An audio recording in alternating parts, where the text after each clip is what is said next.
Reviewing code is mind-numbing. Q&A with Bitcoin maintainer Andrew Chow. He stumbled upon Bitcoin in high school while looking for ways to pay for his favorite video games. He now reviews and improves Bitcoin's code for a living. Sometimes it's boring and mind-numbing, but he does it anyway. Somebody has to. Few people understand the key technical issues currently facing the world's dominant cryptocurrency. Andrew Chow is one of them. Chow is one of 4 maintainers for Bitcoin Core, or just Core, the most popular software for connecting to the Bitcoin network. Maintainers review changes to Bitcoin Core known as commits, which are submitted by fellow Bitcoin developers as pull requests or PR. Chow and other maintainers then approve or merge those changes into Core's source code. The code review is critical to ensuring no buggy code gets merged. The process is transparent, and as Chow combs through commits, he live streams the process on Twitch. Chow is a gamer at heart and only got into Bitcoin in high school to pay for video games he couldn't otherwise afford. His parents wouldn't give him a credit card, open a bank account for him, or even give him an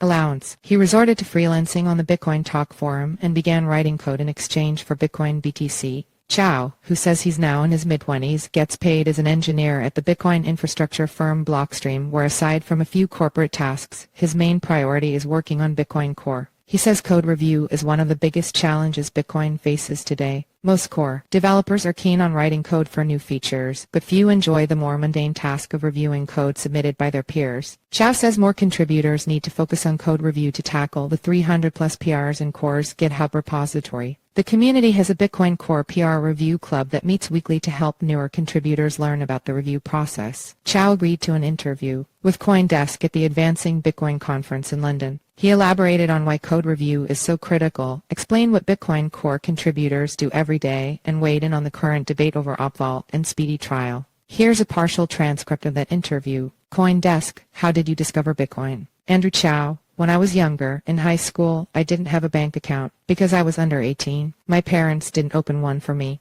I didn't have a credit card, even a supervised credit card, and I didn't have an allowance. But Steam was selling games for Bitcoin. If you do PC gaming, you can download Steam, and it is basically all the PC games. Also on Purse.io, you could sell Bitcoin for stuff. Well, I wanted to play games. I wanted to buy them. I mean, I'm okay with pirating, but you know, pirating things is kind of sketchy. You don't know what you're downloading. It could be complete malware. So I was like, this Bitcoin thing is fully electronic. Maybe I can use that to buy games, but how do I get Bitcoin? Maybe I can do some work and get paid in Bitcoin. I know a few people who did that, so that's how I learned programming. I go on Bitcoin Talk and people would say, I will pay you however much to write me a script that does this. Well, that seemed simple enough. I also had a friend in high school. He was like, hey, have you heard about this Bitcoin thing? I think you might like it. He was definitely buying drugs with Bitcoin. So that's how I got into Bitcoin. And eventually I was like, well, I'm using this wallet and I'm running into these issues. I clearly know how to write a program. Maybe I can fix this wallet. That's how I got into doing development. I was running this thing called Armory, which was basically not maintained.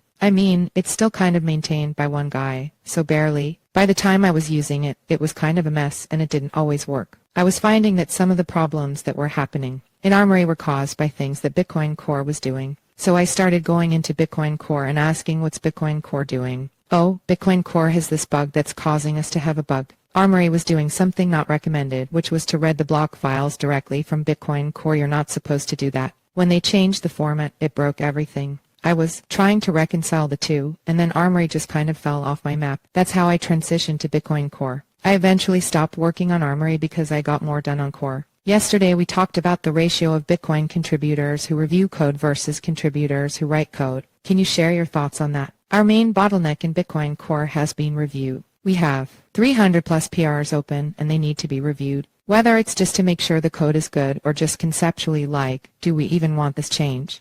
The problem with every PR is that one person usually writes it, but we need multiple people to review it, give an approval, or leave comments. Therefore, we must have more reviewers than people writing, but that's just not how it works. Personally, I find code review to be a little bit boring. It's a little annoying, and it can be kind of mind-numbing, but I still do it. I guess it's like a necessary evil, and it's because I don't find it fun. If I do it enough, I start feeling like I'll burn out because it's no longer enjoyable. So you have to find some balance between writing code and reviewing code. It's a bit of a catch-22. We have to have more reviewers than coders, but how do you become competent enough to review code if you're not writing code? It's a conundrum. We're in a bear market and organizations like Brink that fund Bitcoin development are saying funding is down by about 50%. Why do we need to pay Bitcoin contributors and developers? Fundamentally, every piece of software has bugs. There will always be bugs to find and bugs to fix. That's just general software maintenance that must happen. And even then, the software that exists now cannot last forever. Operating systems will evolve and libraries will evolve and change. Eventually the software will just stop compiling on a computer.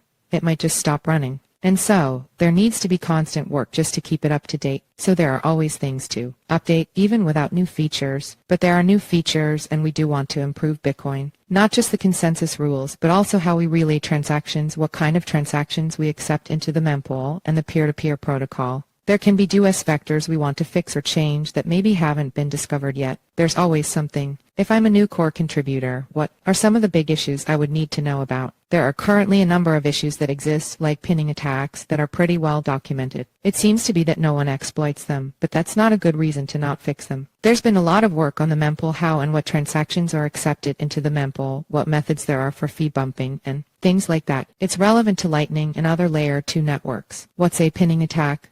If both of us open a Lightning channel together, I can make it so that you can never bump the fee on that transaction. So I can make it perpetually low fee and it never gets mine, then try to double spend it later. There's a bunch of attacks you can do with the existing mempool policy rules. These are documented on the mailing list and they are definitely problems. If someone tried to exploit them it would be annoying, but I don't think we've seen anyone try to exploit them. We still want to fix them and there's been a lot of work on making improvements so that we don't have these pinning attacks, or at least if you want to pin a transaction, it'll be really expensive. We also discussed OpVault and speed trial yesterday. There have been some tensions around James O'Byrne's recommendation to deploy OpVault using speedy trial. Any comments? With a new proposal like that, deployment should be the last thing to think about. Some ideas on how to deploy things are, for some reason, contentious. If you want to have a discussion about the proposal, having deployment and their kind of causes it to be derailed. So I do think James putting that in there was probably a mistake. The Taproot deployment section wasn't defined until after Taproot. The code changes themselves were merged into Bitcoin Core but not active. It's not unusual to just say we'll deal with deployment after we figure out what we want the code changes to be. Speedy trial was an experiment for Taproot. We've tried different deployment methods over the years with varying degrees of success.